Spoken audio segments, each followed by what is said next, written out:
Hello everyone, welcome back to my mini blog. কিছু কাজের জন্য এই ভিডিওটা পোস্ট করতে অনেক দেরি হয়ে গেল। এটা ছিল 29 তারিখ ভোটের দিনের ভিডিও। যেহেতু ভোট, তাই ভোরবেলা আমাদের অফিসে জয়েন করতে হবে। ঘড়িতে বাজে ভোর 5টা। চলে আসলাম ক্যাব বুক করে আমাদের অফিসে। সকালে চা খেয়ে কাজ শুরু করলাম। 9টার দিকে লুচি, আলুর দম, মিষ্টি এসে দিয়ে গেল। দুপুরের লাঞ্চের খাবারটা বিরিয়ানি দিয়েছিল, সেটা নিয়ে চলে আসলাম শিয়ালদা স্টেশনে। ট্রেনে বসে বিরিয়ানি খেতে খেতে চলে আসলাম হোটোরে। বাড়ির জন্য একটু মিষ্টি নিলাম, চললাম বাড়ির দিকে। আমাদের এখানে মাঠে খুব সুন্দর ধান হয়েছে দেখলাম।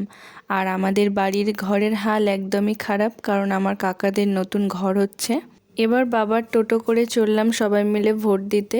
এটা হলো আমার প্রাইমারি স্কুল। চলে আসলাম ভোট দিতে। সবাই মিলে ভোট দিয়ে বাড়ি ফেরার পথে একটা পিসির বাড়িতে গিয়েছিলাম। লিমকা খেয়ে গলা ভিজিয়ে টাটা করে চলে আসলাম বাড়িতে। এটা হলো আমার মামার বাড়ির দিদা দাদু।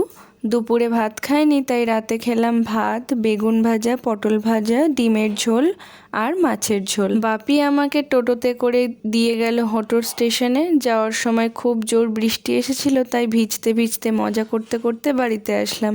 ভিডিওটা ভালো লাগলে চ্যানেলটাকে সাবস্ক্রাইব করবে। বাই।